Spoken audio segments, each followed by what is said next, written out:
तो जैसे प्रातः काल से सायंकाल तक की हर व्यक्ति की अपनी एक दिनचर्या होनी चाहिए। ऐसा नहीं कि आज हम 4 बजे उठे, कल 7 बजे उठे, पर फिर मन को आप कंट्रोल नहीं कर पाएंगे। मन के लिए एक दिनचर्या होनी चाहिए कि हमको 10 बजे सोना है, 4 बजे उठ जाना है, तो फिर 4 से 4:15 नहीं होना चाहिए, 4 बजे उठ जाना, ऐसा नियम बना ले। और उठ करके हमको थोड़ी देर नाम जप करना है, थोड़ी देर हमें वाणी जी का गायन करना है, थोड़ी देर हमें ध्यान, एक अपनी दिनचर्या। फिर हम अपने संसार के कार्य के नियम, जो संसार के कार्य हैं, उनको भी करते हुए भगवान को समर्पित करें। जैसे जो पद में है, जो आपको राष्ट्र सेवा मिली है, जो आपको समाज सेवा के पद मिले हैं, या आपको जो घर की सेवा के कार्य मिले हैं, उनमें बहुत धर्म पूर्वक आचरण होना चाहिए। अगर आप अधर्म आचरण करते हैं, अपने पद का दुरुपयोग करते हैं, तो आप सुबह जग करके थोड़ा माला चला लीजिए, फिर भी आपका कल्याण नहीं होगा, क्योंकि आप अपने पद का, अपने सेवा का दुरुपयोग कर रहे हैं। जैसे हम जानते हैं कि अधर्म आचरण है, ये अधर्मी है, हमें पता है दोषी है, और वो हमको कुछ धन दे देता है, और हम उसको मुक्त करवाने की बात सोचते हैं, और जो निर्दोष है उसको फंसा देते हैं। अब तुम चाहे जितना माला चलाने की कोशिश करो या दान पुण्य करो, वो तुम्हारा अधर्म आचरण, वो अधर्म का धन तुम्हें सतमार्ग में नहीं जाने देगा। नियम लेना चाहिए कि जिस पद में है, जिस धर्म में है, जिस कर्तव्य में है, चाहे कुछ भी हो जाए, हम अपने कर्तव्य से विमुख नहीं होंगे। जितना जप महान है, उतना ही कर्तव्य महान है। दोनों बातें समझना है। जब माला फेरा और इसके बाद बेईमानी, अधर्माचरण, इनका कोई नियम नहीं है कि हमें कैसे चलना है, तो वो माला काम नहीं कर पाएगा, क्योंकि उसका तभी सत्य भाव माना जाएगा माला जपला जब धर्माचरण है। धर्माचरण नियम से। बोले वो बड़े कट्टर नियम वाले हैं, उनको घूस नहीं, आप उनको भयभीत करके नहीं काम करवा सकते, प्रलोभन में काम नहीं करा सकते। ये हमारी गृहस्थी है ना, तो गृहस्थी के पालन के लिए धन चाहिए, और धन के लिए हम धर्म को आगे रखें, धन को नहीं। धर्म को, हमारा कर्तव्य क्या, प्रायः जैसे पूज्य बाबा ने कहा, आज हमारे देश में बहुत दुर्दशा हो रही है। दुर्दशा हो रही, क्यों? क्योंकि सब अपनी जगह से गलत हो रहे हैं। अगर अपनी जगह हम ठीक रहे तो हमारी दुर्दशा नहीं होगी, हमारा भजन कम होगा, लेकिन हम धर्म से चल रहे हैं तो हम विजयी होंगे। हम भगवान को प्रसन्न कर सकते हैं, क्योंकि हमें जो कार्य मिला है वो भगवान का ही कार्य, सृष्टि भगवान का कार्य। जैसे नए बच्चे कुछ वकालत पढ़ रहे थे, तो यहाँ के प्रश्न किया था कि हम जानते हैं कि वो दोषी नहीं है, हम जानते हैं कि वो दोषी है, पर दोषी हमें पैसा दे रहा है, तो हम वकालत पढ़ी इसीलिए, हम उसको जिताएंगे, तो ये क्या कोई पाप है? तो उनका खुला पाप है। बोले नहीं, हमारी कोई ऐसा कंपनी दो, ऐसा कुछ बोले कि हमारी कंपनी को ये सिखाया जाता है, तो हमको तो ये करना ही होगा, अगर नहीं करेंगे तो हमारी वकालत का मतलब क्या रहा? तो नहीं, वकालत का मतलब अधर्मी को मुक्त करवाना नहीं है। वकालत का मतलब अधर्मी के सबूत एकत्रित करके उसको दंड दिलवाना है, और धर्मात्मा को मुक्त करवाना है। अब इसके लिए आपके पास अर्थव्यवस्था अगर कमजोर भी है, तो धर्म व्यवस्था आपकी पूरी है। धर्म व्यवस्था ठीक है तो परिवार स्वस्थ रहेगा, सुखी रहेगा, भगवान आप पर प्रसन्न रहेंगे। अच्छा, फिर हमने तर्क रखा कि जैसे आपकी बहन के साथ कोई गलत व्यवहार करे, आपको पता है, और वो आपको 10 लाख रुपया घूस दे, तो क्या आप उसका पक्ष लेंगे? नहीं। तो फिर दूसरी बहन के साथ किया है। अब यहां विचार करना है ना, अपने भाई का अगर कत्ल किए हो, मुझे पता हो कि ये दोषी है, तो क्या हम पैसे से उसको मुक्त करने देंगे?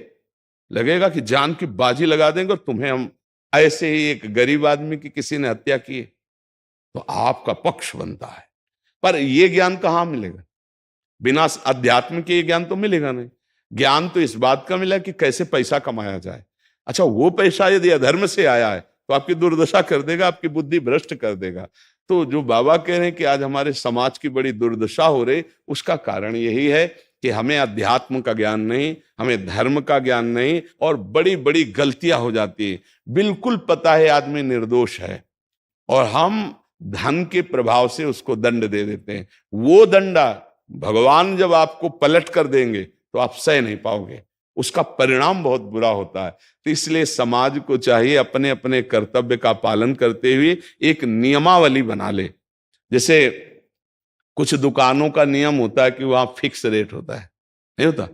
वहां ये नहीं चलेगा कि कसम से कहते हैं कि तुम्हें हम अपना जान करके कि 100 रुपया मीटर ये मिला है, हम बिल्कुल मुनाफा नहीं ले रहे। नहीं, झूठ क्यों बोल रहे हो? दुकान खोले हो मुनाफा के लिए, झूठ क्यों बोल रहे हो? नहीं लेंगे मुनाफा, हम जितने का लाए हैं उससे मुनाफा लेंगे, पर 120 रुपया मीटर देंगे, कपड़ा बढ़िया है, नाप फिट है, इससे नीचे नहीं उतरेंगे, और हमें सफाई देने की जरूरत नहीं है कि हम कसम खाते हैं या ऐसा। हम जानते हो ये बिजली है, दुकान है, नौकर लगे हैं, तो इसका मुनाफा लेने के लिए दुकान खोलें, कोई दान करने के लिए तो नहीं। तो सबको पता है मुनाफा लेगा, लेकिन एक फिक्स दाम, उसे 10-20 रुपया का मुनाफा लेकर के हम उसको बेच रहे हैं। लेकिन झूठ क्यों बोले? बोले झूठ के बिना धंधा नहीं चलता। नहीं, ऐसा नहीं है। अब असत्य बोलोगे तो उससे जो आपको मुनाफा मिलेगा वो आपकी बुद्धि भ्रष्ट करेगा, और सत्य है कि मुनाफा के लिए है वही चीज, और आप एक फिक्स रेट में दे रहे, बढ़िया है। अब अगर आप कोई मिलावट करके भोजन सामग्री दे रहे हैं, आपको पता है, तो जो खाने वाले के हृदय में बैठे हुए भगवान है, वो तुम्हारे जीवन में मिलावट कर देंगे, तुम्हारा जीवन महान दुखमय हो जाएगा।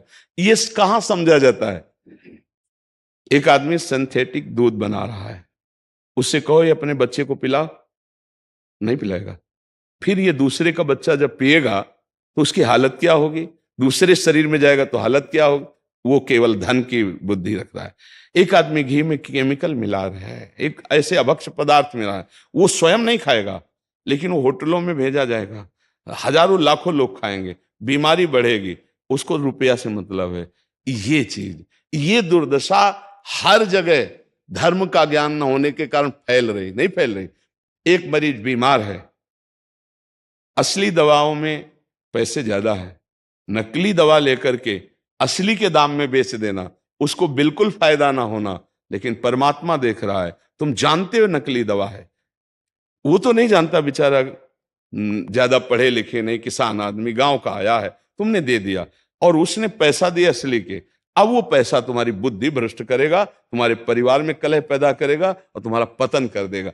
ऐसे हर डिपार्टमेंट में, हर विषय में यदि हम अपने धर्म से चले, अपने सत्य से चले, और थोड़ा भी भजन होगा, वो आपको उत्तम गति प्रदान करेगा। पर ऐसा कहां समझ में आ रहा? अध्यात्म के बिना भला ऐसा समझ में आएगा? तो इसीलिए कह रहे हैं हमारे देश की दुर्दशा हो रही। पूर्वजों में पहले यह था कि हमारा धर्म नहीं जाना चाहिए चाहे प्राण चले जाएं, हमारा चरित्र नहीं जाना चाहिए चाहे सर्वस्व नष्ट हो जाए।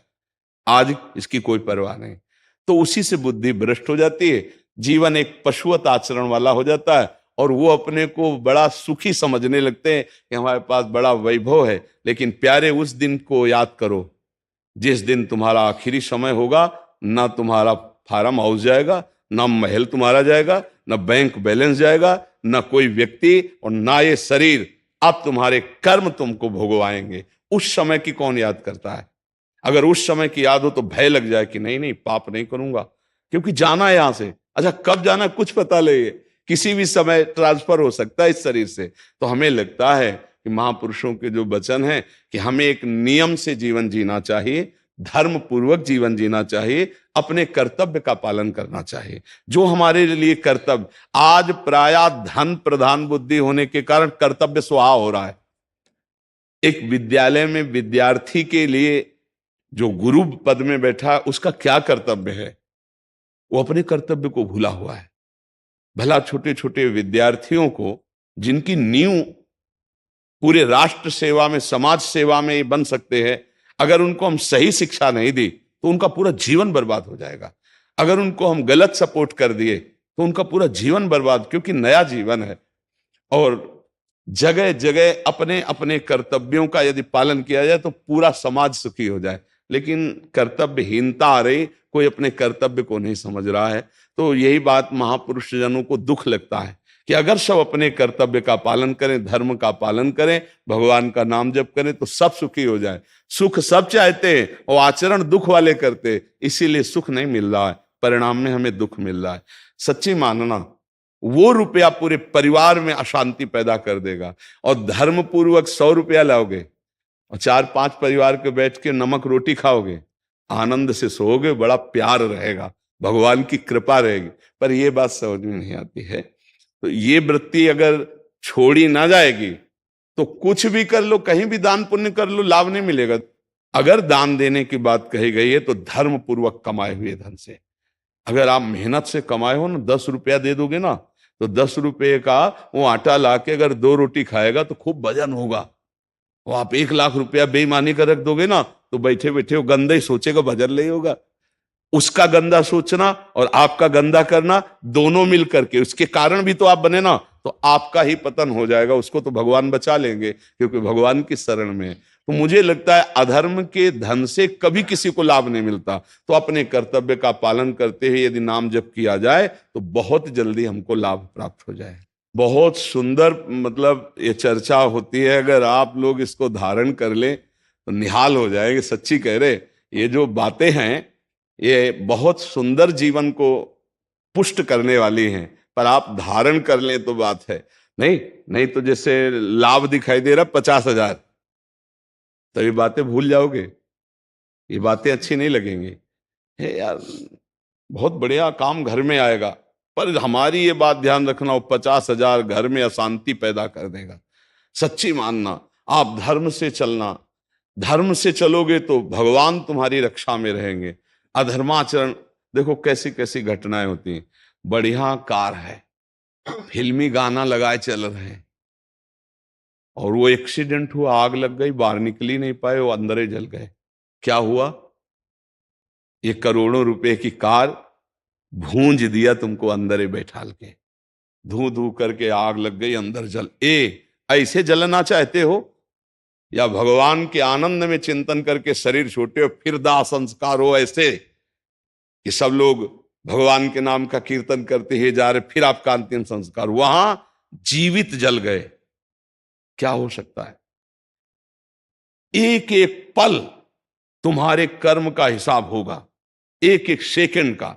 ऐसे कर्म करो कि हमारा अच्छा हिसाब हो, बुरा हिसाब। ये मत समझो कोई देख नहीं रहा, वो देख रहा है जिसको हिसाब करना है, वो देख रहा है। उसके लिए कोई वकील या किसी सबूत की जरूरत नहीं होती, वो सर्वांतर्यामी आपके अंदर बैठे ही देख रहा है। तो सदैव जैसे सत्संग सुन रहे हैं, तो अगर हाथ जोड़ के प्रार्थना है, थोड़ी भी बात मान लोगे तो आप सच्चे सुख के मार्ग में चलने लगोगे।